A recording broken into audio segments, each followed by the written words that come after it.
Eh bien, nous arrivons à la cinquième et dernière étape pour mettre en place ou pour réorganiser votre communauté. Alors, qu'est-ce qu'on va voir? Eh bien, d'abord, on va faire un petit point d'étape pour savoir exactement qu'est-ce que vous avez, qu'est-ce qui vous manque, etc. Et puis après, on va voir comment inviter pour avoir au moins 100 personnes sur votre liste d'invitation. Comme vous le savez, maintenant, c'est ce qui vous permettrait d'avoir beaucoup d'actifs, et donc suffisamment d'actifs.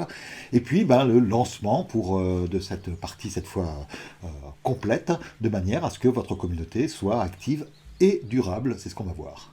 Alors, commençons tout de suite avec le petit point d'étape. Qu'est-ce que vous devriez avoir actuellement? Tout d'abord, vous devriez avoir, grâce à la première étape, eh bien, une bonne idée déjà des problèmes qui occupent vos membres, ou alors vos futurs membres. Vous avez fait la méthode PSPS, certains d'entre vous ont même fait le questionnaire pour encore mieux demander effectivement à vos membres ou à vos membres potentiels qu'est-ce qui est important pour eux avec les différentes choses. Donc vous connaissez aussi bien leur principal problème, mais aussi eh bien les différentes transformations, etc. etc. Et donc vous êtes capable de leur montrer tout l'intérêt de faire un cheminement par rapport à ce qu'ils ont en tête, de l'intérêt de votre communauté, c'est-à-dire ce que votre communauté va pouvoir leur apporter. Et puis, ben, deuxième étape, vous avez commencé à faire un premier atelier ouvert, donc un projet assez simple, mais qui va permettre à vos membres de refaire eux-mêmes des projets. D'ailleurs, vous avez produit votre première ressource aussi, donc ça c'était vraiment important. Et on a mis en place aussi tout ce qu'il fallait pour la première étape de la première activité répit, le R, les rencontres, et donc aussi bien des rencontres de projets que les rencontres de communauté. Troisième étape, eh bien, vous avez fait donc une deuxième ressource. Vous avez aussi mis en place la liste d'invitations, donc pour avoir les envois d'invitation, le E de répit. Et maintenant, eh bien, vous aviez déjà bien commencé ça, et vous avez pu quitter à ce moment-là le fait de faire vous-même les ateliers de façon centralisée pour permettre à vos membres, puisque à ce moment-là, d'ailleurs, vous avez préparé la quatrième étape, eh bien, pour que vos membres, certains d'entre eux au moins, animent des projets ou des ateliers. C'est ce que vous avez fait dans la quatrième étape, l'étape juste avant. Vous avez maintenant des membres qui ont fait alors soit des ateliers ouverts s'ils n'avaient jamais fait ça, et puis bon, si c'est plus facile pour eux. S'ils avaient d'autres idées de projets en tête, que ce soit des codev ou autres, eh bien, pas de problème, vous avez pu faire, ils ont pu faire ça, et vous les avez aidés, vous avez facilité le fait que eh bien, certains réactifs deviennent proactifs en faisant eux-mêmes leurs projets. Et au passage, eh bien, on a mis aussi en place l'espace de partage, donc la troisième étape, la troisième activité répit. Et puis vous avez mis aussi en place eh bien, les premières rencontres de communauté, donc les rencontres interprojets. Ça, maintenant, c'est votre rôle, c'est au niveau communauté et non plus au niveau projet. Et là, eh bien, les premières ont servi également à définir votre groupe, c'est-à-dire avec un nom, avec une description en une phrase qui donne envie d'en savoir plus, une description en un paragraphe qui donne une bonne idée de ce qu'il y a, etc., etc. Alors maintenant, eh bien, la bonne nouvelle, c'est que votre communauté, que vous ayez un petit noyau à ce stade-là ou que vous ayez déjà une grande communauté, eh bien, votre communauté est active. Mais notre objectif, eh bien, c'est qu'elle soit durable. D'ailleurs, c'est pour ça qu'on met en place une communauté, parce que si vous mettiez en place, par exemple, si vous mettez en place une transversalité au sein d'une organisation, ou alors si vous êtes au sein d'une association, ou alors vous êtes dans une collectivité et puis vous faites quelque chose pour les habitants, eh bien, tout le monde appartient à plein de domaines, et donc on va mettre en place cette communauté de manière à ce que votre transversalité, votre groupe, quel qu'il soit, eh bien, devienne durable. Alors pour ça, eh bien, il va nous falloir trois choses. La première, c'est juste vérifier si vous manque rien pour l'instant.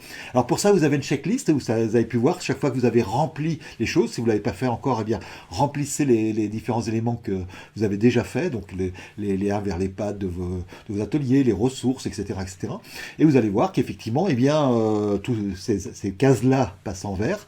Et puis, si celle qui reste en rouge, c'est celle que vous n'avez pas encore faite. Donc voilà, si vous n'avez pas mis encore en place, je sais pas moi, l'espace de partage ou des choses comme ça va être le moment de le faire pour être bien prêt. Donc, première chose, prenez votre checklist, vérifiez que vous avez tout jusqu'à cette étape 4. Et puis maintenant, on va essayer d'avoir 100 membres sur la liste. Parce que vous avez peut-être déjà une communauté avec 100 ou même peut-être plus de membres, mais il va falloir avoir la partie holoptique, vraiment, donc avec la liste d'invitation, de manière à ce qu'on ait vraiment plusieurs personnes qui invitent. Donc on a une vraie communauté holoptique. Alors, il y a deux cas de figure. Soit vous avez déjà une communauté, et effectivement, dans ce cas-là, on va plutôt inviter cette communauté qui reçoit peut-être pour l'instant une lettre d'information, ou peut-être c'est simplement votre carnet d'adresse. On va les inviter à s'inscrire sur la liste. Et puis, si vous démarrez, ou alors si vous avez un tout petit groupe au départ, eh bien, à ce moment-là, on va inviter des nouveaux membres, des nouvelles personnes. C'est ce que vous avez préparé d'ailleurs dans l'étape 4, mais maintenant, on va le mettre en œuvre. Alors, troisième chose, eh bien, par la suite, on va mettre en place la dernière activité répit, donc le flux d'informations. Alors, c'est à la fois important et c'est pas forcément urgent. Pourquoi? Rappelez-vous, le flux d'informations, ça sert principalement et de façon très importante à ce que des non-membres aient envie de devenir membres en voyant tout ce qui se passe. Et évidemment, c'est aussi utile pour tous les membres, les proactifs, réactifs, observateurs, inactifs, parce que ça va permettre effectivement de voir un petit peu tout ce qui s'est passé une fois par mois, comme ça, ou alors avoir un flux avec un blog ou un réseau social ou même tout ça en même temps. Alors, c'est à la fois très important dans la durée, mais pour l'instant, eh bien, comme on va inviter des personnes, on a déjà un système proactif pour arriver à avoir des nouveaux membres. Donc, c'est plutôt dans la durée, dans quelques mois, eh bien, vous pourrez mettre ça en place pour que votre communauté soit vraiment complète. Mais pour l'instant, eh bien, c'est pas la peine d'aller chercher des petits nouveaux membres comme ça en grappillant partout. On va vraiment mettre en place le fait d'avoir des nouveaux membres. Donc là, on est dans un moment particulier. Et donc, voilà. Mais vous pourrez mettre en place ce flux d'informations. Vous avez tous les éléments, évidemment, dans les chapitres prochains. Alors, maintenant qu'on a fait le point, eh bien, peut-être vous avez besoin d'invités, ou peut-être pas d'ailleurs, en fait, ça dépend si vous avez déjà votre communauté, et puis si les gens sont déjà inscrits sur une liste ou non. Alors, s'inscrire à la communauté, ça veut dire s'inscrire à la liste d'échange. Pourquoi? Parce qu'on va faire en sorte que principalement, sauf cas particulier, l'espace de partage, ça soit ouvert, donc que ça soit facile pour pas mettre de barrière à l'entrée. Le seul endroit où il faut s'inscrire, c'est quand même pour recevoir par mail les invitations.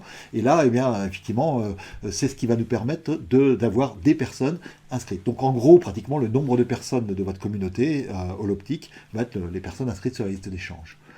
Alors, ça va permettre de toucher de façon holoptique les actifs, mais aussi les observateurs qui vont pouvoir voir passer les choses, mais pas simplement avec vos messages à vous, ou alors des messages centralisés dans une lettre d'information, mais avec des invitations très courtes, moins de 2 minutes à lire, mais qui vont être envoyées par les différents membres qui vont organiser des ateliers, des projets, etc. Alors ça va permettre aussi d'inviter, donc évidemment, c'est là où vont passer les invitations. Les personnes qui resteraient de façon panoptique, c'est-à-dire un petit peu en dehors de la communauté holoptique, eh bien, eux vont avoir des invitations peut-être une fois par mois, regroupées, mais finalement c'est beaucoup moins intéressant que de recevoir les invitations quelques jours avant, la semaine avant, enfin bref, de manière à ce que on puisse plus s'organiser avec des invitations au fil de l'eau. Alors c'est vrai évidemment, encore une fois, pour les rencontres de projets ou d'ateliers ouverts, hein, si vous faites des ateliers ouverts comme projet par exemple, et puis des rencontres de communautés. Alors ça va permettre aussi, dans les messages, de renvoyer vers certaines pages de l'espace de partage, parce que l'espace de partage, on n'y va pas naturellement, enfin, sauf ceux qu'on a vraiment besoin et qui vont de façon proactive d'ailleurs aller sur l'espace de partage, mais les observateurs, les réactifs, un peu moins. Mais peut-être si vous dites, bah voilà, tiens, on a créé une nouvelle ressource et puis voilà le lien, eh bien vous allez envoyer sur la ressource dans l'espace de partage, ou alors si vous avez un calendrier, ben peut-être vous pouvez renvoyer vers le calendrier, etc. Donc en fait, c'est vos messages d'invitation aussi qui vont permettre des fois de pointer vers soit des ressources produites, soit les pages de vos projets, les pages de travail de vos projets. Alors du coup, le nombre d'inscrits, comme on le disait sur la liste d'invitation, eh bien c'est à peu près le nombre de personnes de communauté holoptique. Alors je dis à peu près parce qu'on ne sait jamais exactement combien il y a de personnes. Il peut y avoir des cas de figure où il y a plusieurs personnes sur le même mail, hein, ça peut arriver. Vous pouvez avoir aussi des personnes qui n'ont pas de mail mais qui peuvent être tenues au courant par d'autres, hein, sur des communautés très locales par exemple, ça arrive. Et donc vous avez presque une sorte de parrain qui va dire, ah bah tiens, là il y a une invitation pour telle chose par téléphone parce que la personne n'a pas internet, pourquoi pas, hein. Mais en gros, bon, le nombre d'inscrits sur votre liste d'invitation vous donne une bonne estimation de la taille de votre communauté holoptique. Et puis finalement, le nombre d'inscrits sur votre lettre d'info, si vous avez une lettre d'information déjà, ou alors si vous en mettez en place une plus tard, eh bien c'est plutôt le nombre de personnes que vous touchez de façon panoptique. Donc plus vraiment une communauté en réseau, mais vraiment c'est juste toucher les personnes qui justement que vous pouvez inviter de temps en temps, pour que certaines s'inscrivent aussi sur la liste. Et on l'a vu, effectivement, c'est l'étape pour devenir membre de la communauté holoptique. Alors, comment ça va se passer pour les invitations? Eh bien, ça va durer le moins longtemps possible, de manière à ce que on passe de la taille que vous avez, alors peut-être 3, 12, ou très peu, entre 3 et 12 à peu près, hein, probablement actuellement, et jusqu'à au moins 100 personnes. Et pour ça, eh bien, on s'est préparé à l'avance, parce qu'on va faire toutes les choses en 15 jours. Alors pendant ce temps-là, eh bien, les activités du groupe, on va les mettre un petit peu au ralenti, donc c'est pour ça qu'il ne faut pas que ça dure trop longtemps, et donc on ne va pas faire des projets en même temps, on ne va pas faire des ateliers ouverts, là, on va se concentrer là-dessus, et on va prévenir évidemment nos membres. Alors, Du coup, après cette phase d'invitation, après ces 15 jours, eh bien, on va envoyer un message de bienvenue qu'on va voir tout à l'heure, hein, avec les règles du jeu de la communauté, avec comment ça se passe. Et puis, ben, vous allez faire en sorte que certains de vos membres eh bien, organisent des projets, des ateliers après. Et voilà, c'est parti, mais c'est plus avec un petit groupe, mais cette fois avec plus de 100 personnes, et donc de manière à ce que votre communauté soit active. Alors, du coup, pour que ça marche pour cette invitation pour les 15 jours, eh bien, il va falloir tout préparer avant. C'est ce que vous avez fait normalement à l'étape 4, hein, ou sinon, ben, faites-le maintenant. Vous avez une liste d'invitations et vous savez qui va envoyer les invitations à qui. Vous avez des messages d'invitation, on en a vu 8 avec des relances, etc. Donc, les tutoiements, vouvoiements. Et puis, les dates de la période d'invitation, c'est ce que vous allez définir aussi maintenant sur cette étape-là. Quand est-ce que vous allez vous lancer? Et donc, il suffira de prévenir les gens qui sont déjà sur les invitations. Attention, on va devenir plus nombreux. Donc, pendant 15 jours, eh bien, on va pas faire grand chose. Et puis après, hop, ça y est, ça va démarrer. Mais cette fois, on sera beaucoup plus nombreux. Alors, normalement, vous avez déjà vos tableaux d'invitation collective, vous avez déjà votre tableau d'invitation individuelle. Si vous ne les avez pas et si vous en avez besoin, eh bien, faites-le. Hein, faites-les maintenant, enfin, c'est urgent. Et puis après, ben, vous avez vos différents messages. Donc, là, au début, eh bien, on va envoyer l'invitation collective, les invitations individuelles, en tutoiement, en vouvoiement. Une semaine après, à peu près, eh bien, on envoie les relances. Et puis après, une semaine encore après, les deuxièmes relances. Et entre-temps, on a un petit message d'attente sur la liste pour dire encore un petit peu de patience hein, pour ceux qui se sont inscrits, pour qu'ils ne voient rien passer pendant une semaine, eh bien, au bout d'une semaine, c'est bien d'avoir au moins un message par semaine. Eh bien, c'est dans quelques instants, on attend encore les derniers inscrits, et puis après, on va pouvoir commencer. Alors, si vous avez déjà une communauté panoptique et que vous la réorganisez pour que vous ayez des gens qui soient actifs et que votre communauté soit en réseau, en communauté de projet en réseau, et bien là, dans ce cas-là, qu'est-ce qu'on va faire? Alors d'abord, on veut que le maximum de personnes que vous avez, alors soit dans votre carnet d'adresses, soit inscrits à votre newsletter, quel que soit l'endroit où ils se sont inscrits, eh bien, puissent s'inscrire aussi sur la liste d'envoi d'invitation. Mais, il y a un mais évidemment, on ne peut pas les inscrire directement sans leur demander, ça s'appelle du... Alors si vous leur dites je vous inscris, puis si vous voulez pas, vous me le dites, hein, ça c'est du opt-out, et non, c'est pas possible, on n'a pas le droit de le faire. Et encore pire, vous n'avez pas le droit de dire aux personnes, bah tiens, finalement, je vous dis rien, je vous inscris, et puis c'est fait. Non, ça se fait pas. Donc on va faire du opt-in, on va demander l'autorisation, mais vous savez maintenant, si vous avez préparé vos mails, que l'on peut le faire de deux façons, c'est-à-dire que l'on a, soit on leur dit, bon bah tiens, et on va faire les deux en même temps d'ailleurs, on leur dit, tu peux t'inscrire en cliquant à cet endroit-là, et puis tu pourras désinscrire d'ailleurs en faisant la même chose. Ou si tu n'as pas le temps, ou si tu veux, tu le souhaites, et bien tu me réponds simplement OK, et puis moi je t'inscrirai. Dans les deux cas de figure, la personne a donné son autorisation, et donc si elle vous a dit OK, là vous pouvez l'inscrire, il n'y a aucun problème. Alors du coup, on va faire une invitation à tous les membres. Alors ça peut être votre carnet d'adresse, ça peut être les membres de votre communauté en étoile. Et si vous pouvez, alors si vous avez un système déjà avec de newsletter qui permet de mettre les prénoms, etc., c'est encore mieux parce que vous allez pouvoir personnaliser. Donc au lieu d'avoir des messages collectifs, individuels, etc., là vous allez peut-être pouvoir adapter. Soit vous faites des messages collectifs, soit vous faites des messages qui peuvent être individualisés avec le prénom si vous avez l'outil pour, parce que si vous avez déjà 200-300 personnes, bah, c'est peut-être un peu beaucoup de travail, mais encore que vous pouvez décider de le faire. Ou alors, eh bien, vous pouvez faire comme pour ceux qui démarrent leur communauté, c'est-à-dire des invitations collectives à tout votre carnet d'adresse, mais des petits mails supplémentaires pour les personnes que vous voulez surtout pas rater, qui sont déjà actives dans votre communauté en étoile et que vous voudriez actives dans votre communauté, évidemment, en réseau. Alors, dans ce cas-là, eh bien, même si on fait une invitation collective, on peut faire sans problème, puisqu'on est vraiment dans un changement d'organisation de la communauté. Donc, vous pouvez faire un message du genre, si vous voulez recevoir les invitations régulièrement, rassurez-vous, ça sera que quelques messages courts par semaine, et très très courts par semaine. Eh bien, vous pouvez faire deux relances sans problème. Hein. Vous pouvez relancer une première fois, une deuxième fois, pour que le maximum de personnes s'inscrivent de votre communauté. Alors, qu'est-ce qu'il faut faire maintenant? Qu'est-ce qui vous manque? Eh bien, c'est le calendrier. Alors, votre calendrier, vous avez déjà fixé une date de départ, et puis, bien, sur la date de départ, votre T0, eh bien, il va vous donner la suite des événements. Parce que le jour même que vous avez fixé, alors, vous allez le préparer, vous avez fixé la date, mais vous n'allez pas encore le faire tout de suite, hein, puisqu'on va valider ensemble votre préparation, comme d'habitude. Eh bien, le premier jour, T0, imaginez c'est un lundi, eh bien, vous allez envoyer les invitations individuelles et les invitations collectives. 7 jours plus tard, eh bien, vous pouvez envoyer la relance, le lundi d'après, par exemple. Et puis, un petit message d'attente sur la liste, parce que certains se sont inscrits il y a déjà une semaine. Alors, ceux qui étaient déjà inscrits avant, eux, ils savent que ça va durer 15 jours, mais ceux qui se sont inscrits il y a peut-être une semaine, au tout début, lorsqu'ils ont reçu l'invitation, eh ben, c'est bien qu'ils voient y passer quelque chose quand même au bout d'une semaine, et c'est un petit message d'attente.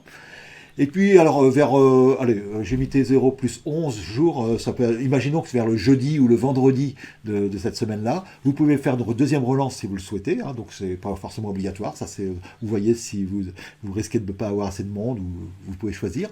Mais de manière à ce que, justement, le lundi d'après, par exemple, si on est sur le lundi, eh bien, 15 jours après, eh bien, on puisse envoyer le message de bienvenue. Ça y est, on démarre, nos invitations sont faites, et à ce stade-là, vous devez être à 100 ou pas très loin de 100, de manière à ce que petit à petit, eh bien, vous puissiez grimper. Alors, si jamais ça vous arrivez pas tout à fait à 100, vous êtes à 70, 80, etc., pas de panique. De toute manière, votre communauté, elle va fonctionner. Elle fonctionnait déjà à 10, 12 ou à 3, 4, 5. Donc, elle fonctionnera très bien à 60, 70, quelques mois. Et donc, vous aurez simplement à essayer de trouver pendant ces quelques mois quelques personnes de plus pour que vous soyez plus de 100 sur la durée. Donc, la règle des 100, elle est importante, mais elle est importante sur la durée. Alors, une fois que vous avez fait le message de bienvenue, qu'est-ce qui va se passer? Eh bien, vous allez donc faire en sorte que des membres, et pas vous évidemment, envoient des messages d'invitation à des projets. Alors, des projets qui peuvent être des ateliers ouverts, des projets qui peuvent être ce que veulent vos membres d'ailleurs. Hein, ils peuvent choisir, donc ils peuvent avoir des projets, par exemple, qui sont normalement fermés, qu'ils ouvrent ponctuellement, des projets qui existaient déjà, qu'ils décident d'ouvrir à toute la communauté. Enfin bref, tout est possible. Et puis, vous-même, vous allez commencer, après avoir quelques projets, quelques invitations, eh bien, envoyer une invitation à une rencontre de la communauté, une rencontre interprojet. Alors, maintenant qu'on a vu comment on invitait, alors peut-être pour certains d'entre vous, d'ailleurs, vous avez déjà plus de 100 personnes sur la liste, donc tout va bien, mais pour les autres, eh bien, soit vous invitez votre communauté panoptique, soit vous invitez des nouveaux membres à votre embryon de communauté holoptique. Et puis maintenant, eh bien, on va faire le lancement. Et le lancement, c'est quoi? C'est simplement un message de bienvenue. Alors, il faut qu'il soit à la fois le plus court possible, mais là, on a quand même beaucoup de choses à dire. Alors, justement, on va ruser un petit peu. Voilà, l'objet, c'est, je vous donne un exemple, bienvenue à ceux qui nous ont rejoints. Hein. Donc, en général, votre liste, elle rajoute le nom de la communauté avant, donc vous n'avez pas forcément besoin de le rajouter dans l'objet. Et puis, on va avoir quelque chose du genre, bonjour, bienvenue à ceux qui nous ont rejoints dans le groupe, on met le nom du groupe. C'est bien de mettre la description en une phrase aussi, parce que même si les personnes ont été invitées il n'y a pas longtemps, malgré tout, ils ont peut-être plein de choses, ils s'occupent de plein de choses en même temps, et donc c'est bien de rappeler ce que fait la communauté, même en une phrase, peut-être pas un paragraphe. Et puis, il est très important, nous sommes maintenant, et vous mettez le nombre d'inscrits, parce que ça va permettre justement de faire fonctionner l'holoptisme. Hein. C'est-à-dire que, en fait, si on est plus de 100, mais que les gens ne le savent pas, ils vont réagir, et qu'ils pensent qu'on est une vingtaine, eh bien, ils vont réagir comme dans un groupe d'une vingtaine. Donc, c'est important de mettre de temps en temps, tiens, maintenant, bienvenue, même si demain, vous recevez des nouvelles personnes, vous pouvez faire un petit message de bienvenue à un tel qui nous ont rejoints, nous sommes maintenant, et hop, de temps en temps, comme ça vous permet de mettre le nombre. Au passage, vous voyez que bienvenue, je l'ai mis en gras, parce qu'en fait, pour les gens qui, quand ils voient un message, eh bien, pour pouvoir avoir l'impression que je vais le lire encore de façon plus rapide, eh bien, je pourrais lire que le parti gras. Donc là, c'est la partie bienvenue. Alors, c'est pas fini, évidemment, on va avoir une autre partie. Je vous propose de jeter un petit coup d'œil au fonctionnement du groupe. Là, on va donner les règles du jeu. On va les voir tout après. Et donc, on voit, deuxième mot-clé, le fonctionnement du groupe. Et puis, vous allez recevoir prochainement des invitations, alors pour participer au projet, à des ateliers, et également des rencontres de la communauté. Donc là, déjà, on explique aux personnes qu'elles vont recevoir principalement des invitations de projets et de communautés. Et vous voyez que si je lis très rapidement ce message, eh bien, je dis, tiens, oui, on dit bienvenue, d'accord, ok, on va me parler du fonctionnement du groupe, parfait, et puis dans les prochains messages, je recevrai des invitations. Voilà, même sans lire le message, eh bien, ça va très très vite. Alors, on termine évidemment avec les formules de politesse, amicalement, vous mettez votre prénom ou vos prénoms, c'est pas à peine de mettre animateur du groupe, je ne sais quoi, etc., parce que ça met une barrière entre vous et les autres. Non, vous êtes un membre de la communauté, même si vous êtes le facilitateur ou la facilitatrice. Donc voilà, vous mettez plutôt vos prénoms ou vos prénoms, hein, si vous êtes plusieurs. Et puis très important, vous voyez, il y a une ligne dessous. Et cette ligne, elle va être intéressante parce que elle va nous permettre de comprendre que le mail, enfin notre cerveau va comprendre que le mail, il est au-dessus, et donc il fait un paragraphe. Alors celui-là, il est un peu plus que 3 lignes, mais malgré tout, il ne fait pas plus d'un paragraphe, il est quand même court. Et puis donc tout le reste, eh bien, ça va être les règles, même si on va essayer de les faire courtes, eh bien notre cerveau va voir qu'il y a un message court et puis qu'après il y a des informations supplémentaires. Et donc ça me permet moi de me lancer comme dans le message et puis éventuellement d'aller plus loin. Donc vous voyez, il y a plusieurs étapes d'implication même dans la lecture du message. Alors, qu'est-ce qu'il va y avoir sous cette ligne? Eh bien, le fonctionnement, donc la suite du message de bienvenue, c'est alors le fonctionnement de la communauté. Alors là, j'ai proposé un système à 2 règles. On a vu qu'il y avait 1, 2 ou 3 règles, hein. Surtout éviter de faire une grande charte que personne ne lira jamais, etc.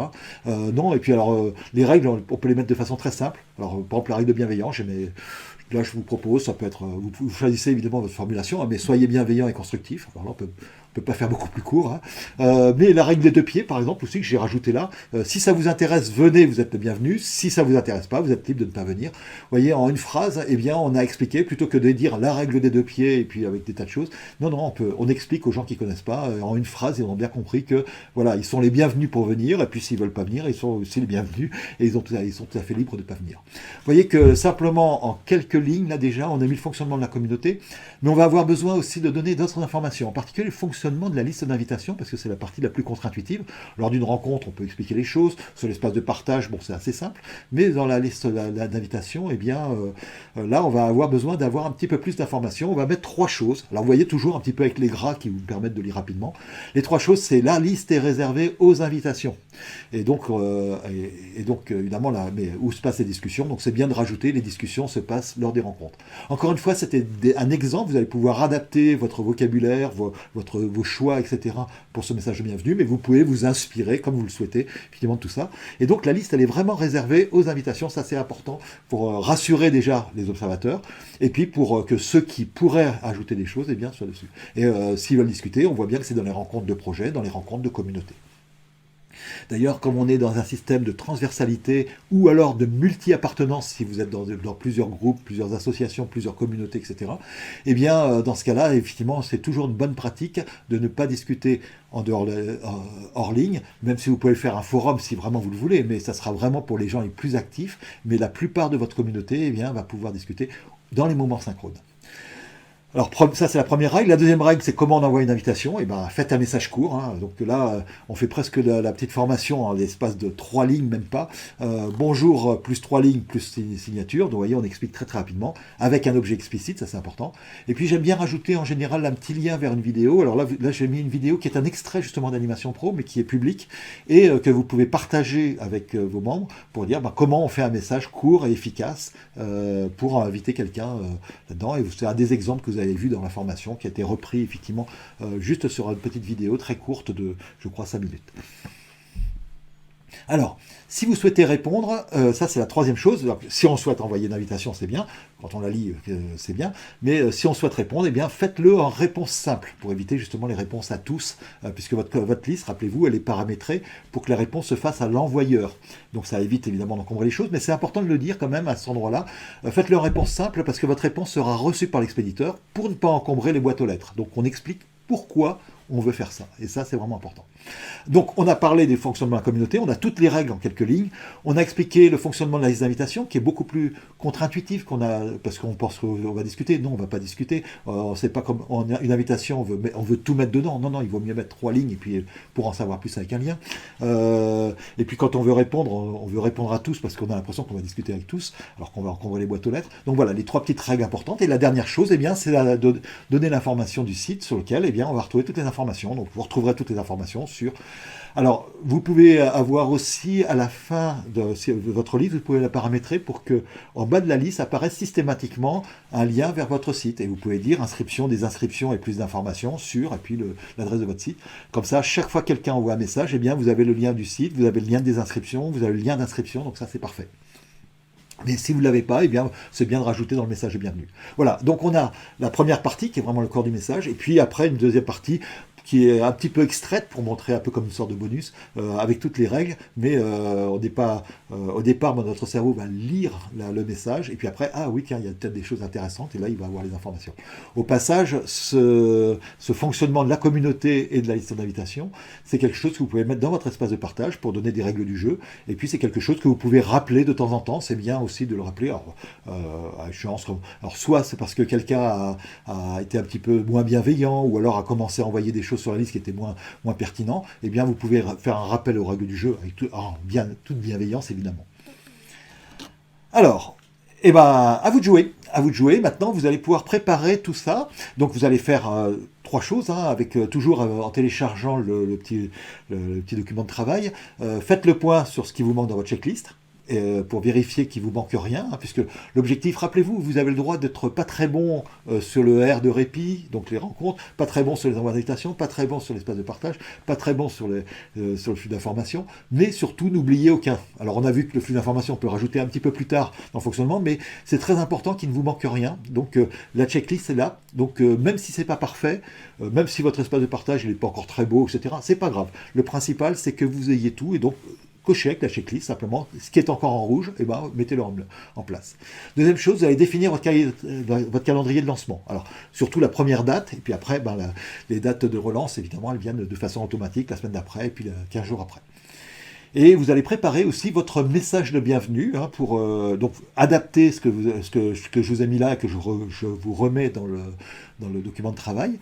Et voilà, vous avez préparé tout ça. Alors, comme d'habitude, on va valider ensemble, donc vous ne lancez pas encore votre groupe, hein, on va valider ensemble tout ce que vous avez préparé, votre date, vos messages, qu'est-ce qui vous manque, etc., etc.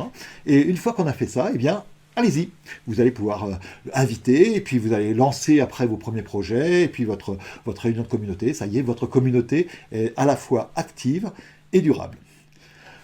Alors, vous allez retrouver dans les autres chapitres, effectivement, comment faire le flux d'informations. Vous allez retrouver pas mal de petites choses aussi pour que votre groupe, eh bien, comment fonctionne votre groupe sur la durée, des petits indicateurs.